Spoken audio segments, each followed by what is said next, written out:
Hey guys, Greg here, and it is a contest for JT at JT's Record Room, and I think the contest is about him achieving almost 400 subscribers, so congratulations to JT.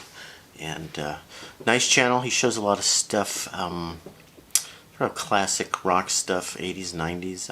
I'm trying to, I guess that's from my recollection. So, and he's been a good viewer and supporter of my channel, so check out JT's Record Room, and let's get him past 400 subscribers. Very simple contest. I like simple contests because, you know, it's hard for me to find records and organize them. So, 5 of your favorite records and at least 3 favorite soundtracks with directors, and I screwed that up. 3 of your favorite movies with good directors and soundtracks. It's a little vague. It's kind of free form. Have fun with it. Make it your own, as they say. 5 favorite records. Well, that's nearly impossible for me to come up with. So I'm going to go back to the early days, before most of you were born, and show some of my favorite records that I listened to a lot, over and over, when I was growing up. Yeah, I'm grown up now. The first Beatle record I was ever into. Compilations are not highly desirable here on the vinyl community, but this is certainly a great one. The Beatles' The Red Album, as we called it, 62 to 66. The great cover, the before and the after. This is the before. 62 to 66, the early stuff.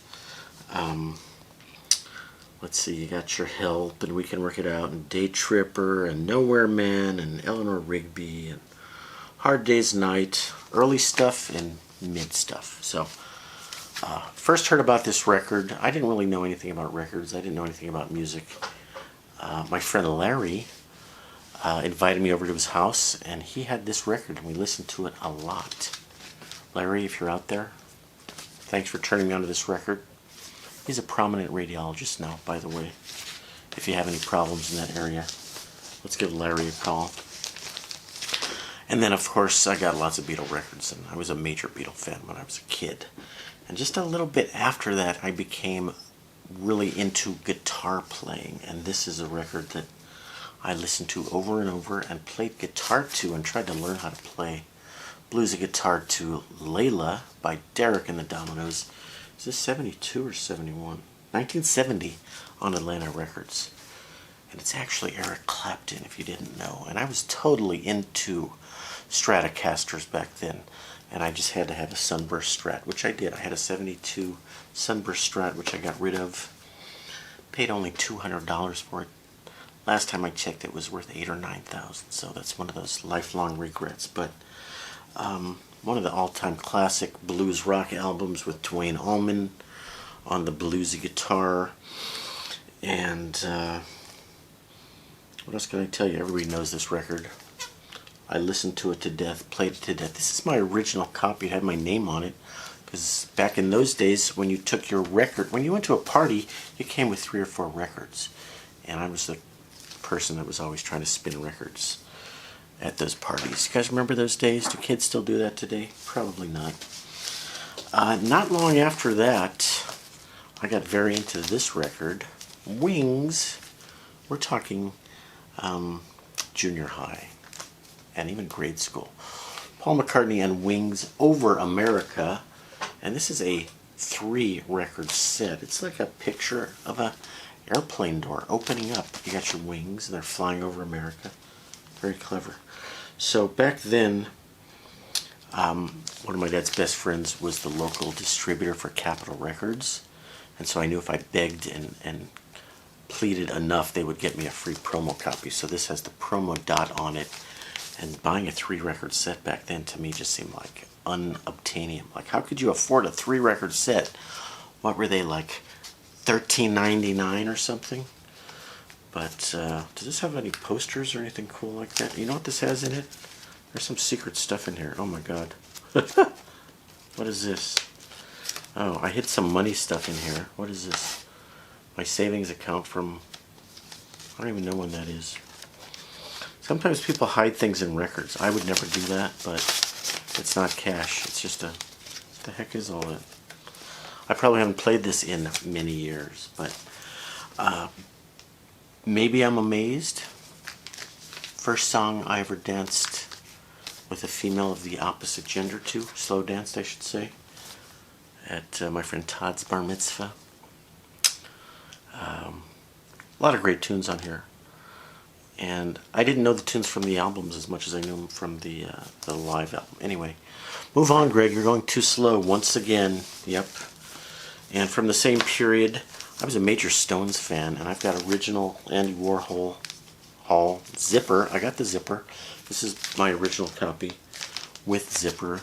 My favorite Stones album is really Let It Bleed, but in prepping for this video, this is what I could find quickly, so also one of my all-time favorites. And what else can I say about this record? Why is this in here? This doesn't belong in here. A Flat from Goat's Head Soup. I store a lot of weird stuff in my records. And anyway, you gotta love that with Mick Taylor on guitar.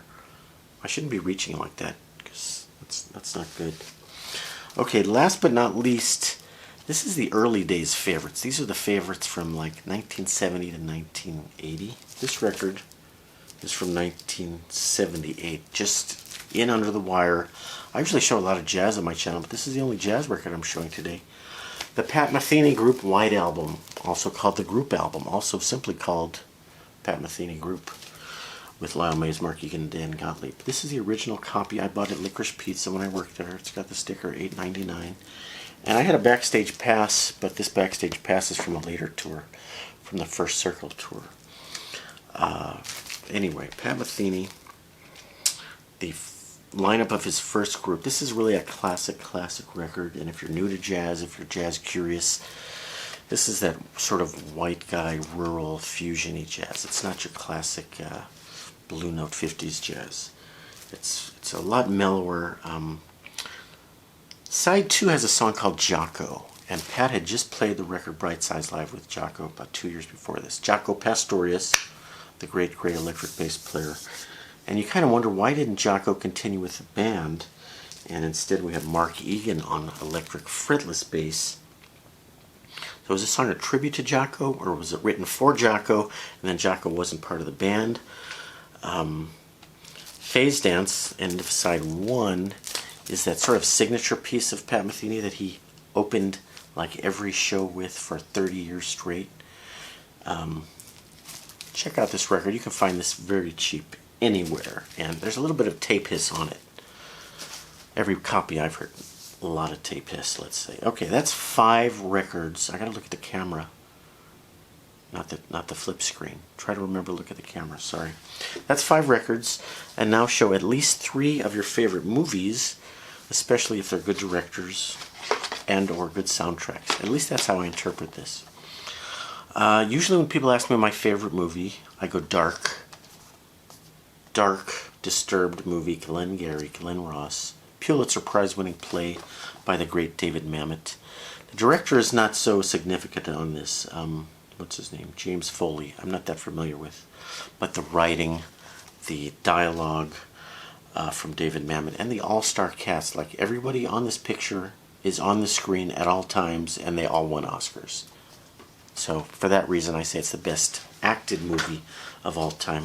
I was going to do a different intro. I was just going to hold this up and go, put that coffee down. Coffee is for closers. You want to work here, then close. You can't close, squat, you are squat. Hit the bricks, pal, because you were going down. I can do the whole monologue. The Alec Baldwin monologue was added to the movie, not in the original play, because they thought the play didn't have enough sort of star quality. So that monologue turns out to be very famous. Soundtrack. This has a jazz soundtrack. The opening scene is a beautiful piece by Wayne Shorter. Dark and mysterious and very jazzy noir. This is like a film noir in color in some respects. Well, nobody gets killed. There's no private eyes. There's no dames or broads. But the darkness of it has a film noir quality. And the jazz soundtrack with Wayne Shorter. There's other tunes on the soundtrack that aren't as good. James Newton Howard is sort of the main soundtrack. Glengarry Glen Ross, asked for it by name, Watch it over and over if you could.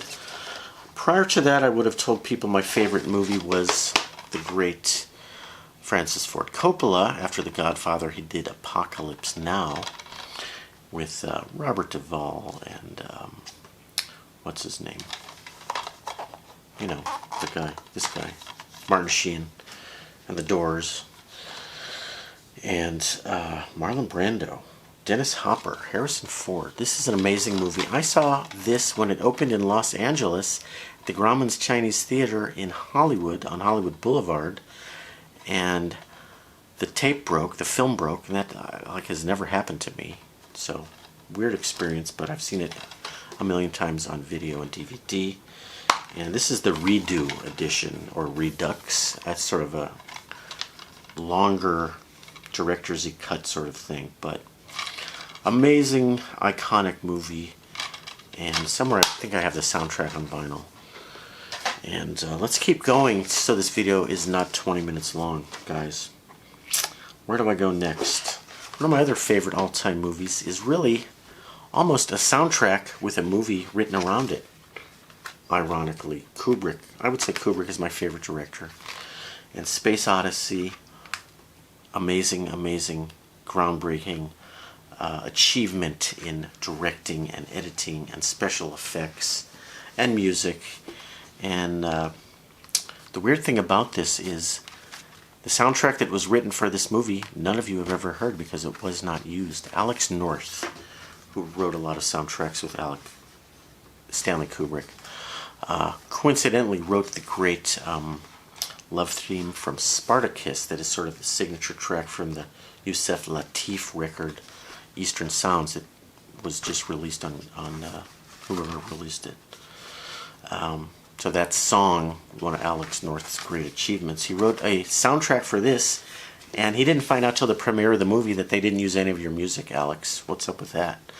What happened was Kubrick cut the movie to classic records that he went and bought, like at Tower Records or something, and he cut the movie to these great themes like Strauss and Ligeti and who else? You got your Richard Strauss and your Johann Strauss. But after cutting the movie to that, they're like, okay, we're going to bring in the soundtrack, and he's like, you're going to get rid of Strauss and put in Alex North? Well, you can't beat the classics. You can't beat Strauss, so they just left that in, and that is a classic soundtrack. I may make a video just about that soundtrack, but love the movie. Everybody knows the movie. One of the most disturbing and enigmatic and hard to explain movies of all time. Okay, now we're going to end on something a little more upbeat. I got two more. Please hang tight. My introduction to the great Wes Anderson was this movie. Didn't really know much about him. I heard he was funny and new and interesting. And so Rushmore with Jason Schwartzman and Bill Murray. This is like the first time where I sat down in a movie in a theater and laughed nonstop for the whole time. I laughed the whole time. I didn't stop laughing. The best American comedy since Annie Hall, according to one reviewer. And Mark Mothersbaugh does some of the music on some of the Wes Anderson stuff. But Rushmore, Jason Schwartzman. There's a receipt in here. What does this say? Why is there a receipt in here? Three Stooges, Rushmore. What year? 2003. That was a while ago. I guess that's when I bought it. DVDs used to be a thing. Now it's Blu-ray or HD-Ray, or I don't know what they're doing now. Okay, guys, the funniest movie of all time. The movie I took my wife to see on our first date. What could be more romantic than the great... This is Spinal Tap. How many of you know it was actually directed by the great Marty DeBurgi, with great cameo appearances by people like Artie Fufkin and Bobby Bleckman, the greats of the LA music scene, the phonies and the money grubbing and the hangers-oners of the great Hollywood music scene. Nigel Tufnell on guitar, David St. Hubbins on lead vocals. Derek Smalls on bass, lead bass, and rhythm bass. And there's a list on the back here. The drummer necrology. That's all the drummers who died. Many of them died on stage. John Stumpy Pepys died in a bizarre gardening accident. Eric Stumpy Joe Childs choked on vomit. They're not sure whose vomit it was. Peter James Bond, spontaneous combustion, unfortunately. Mick Shrimpton died in an onstage explosion. And Joe Mama Besser, missing, presumed dead. Now, Joe Besser, that's one of the names of the late people who replaced Curly in the Three Stooges. For those of you keeping up with your... And there's a Stooges receipt in there. That's pretty weird. And Richard Shrimpton. No one knows what happened to Rick. Some people think they should ask each other. We also heard that he sold his dialysis machine for drugs, so we assumed he died. Spinal Tap, the music, the phenomenon. I did show this to a guy I used to play guitar with, and just a guy from high school I used to jam with, and I showed it to him on DVD, and halfway through he said, like, is this even a real band? What was that guy's name? Now I can't remember his name. I played guitar with him throughout high school. I jammed with him. I went to his house. You know the guy I'm talking about. He lives down the street here. What's that guy's name? This is going to haunt me for years. This is the contest wrap-up for JT at JT's Record Room. Guys, give him a follow. Give him a like. Give him a notification bell ring. Give me all that if you want to. This has been Greg from Vinyl Rundown. Thank you for watching. What was that guy's name? Ron, Rob, Steve, Mick. He played guitar. Joe. He's got a brother. I can't think of his name either. Don. His name's Don. Don. Fast forward through the part where I couldn't figure out your name. Don, we got to get together and hang out. So, thanks for watching, guys.